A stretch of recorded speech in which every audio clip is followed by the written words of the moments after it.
what's up? Thomas Engels here again, Performance Hackers, and in this video I'm gonna talk again about doing stuff different than what you're doing in your normal training. However, the previous video talked about rep speed. Now I'm gonna talk about muscle groups. A lot of people always think if whatever you're doing, for example, if you're a baseball player, you're throwing, excuse me, I am not a baseball player, so my technique is probably terrible, but you're doing this kind of movement, so that in the gym you should train those muscles that do that movement. Or if you're a fighter, you're punching, and then in the gym they try to mimic that movement in order to get stronger at it. However, what you should really do in order to get better in the weight room, you should always do the opposite of what you're doing in your sport. So if you're using those muscles in the front a lot in your sport, train the muscles that decelerate that movement. So the muscles in the back, your upper back, rear delts, all of those movements. So rowing, band pull aparts, all the exercises that I show you in the bulletproof shoulder system.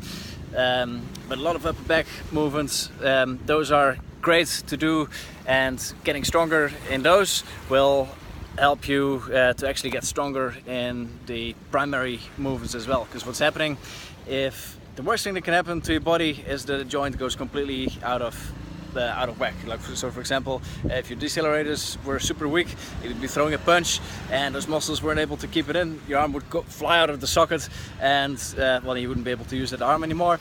Obviously, your body doesn't want that, so your body will always hold back the main primary moving muscles if it feels that the stabilizing muscles and the decelerators are not strong enough. And that's the same thing with your lower body. If your abs and your glutes and your lower back muscles aren't strong enough, you'll never be able to display full kicking power. Whether you're kicking a football or a person, doesn't matter, or you're squatting, deadlifting, those muscles aren't strong enough. There's a sensor, an organ in your tendons called the Golgi tendon organ, which you can forget about the name, it's not important, but that kind of holds back to prevent you from pulling too hard with your muscles. So kind of like it's like a, what do you call it, like a parking brake on your muscles.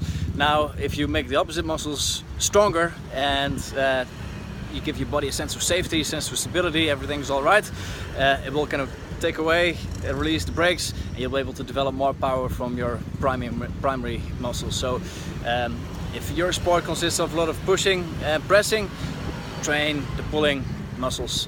Try to find those muscle groups that you're not really using that much in your normal sport and train them. Alright, I'll talk to you next time. Later.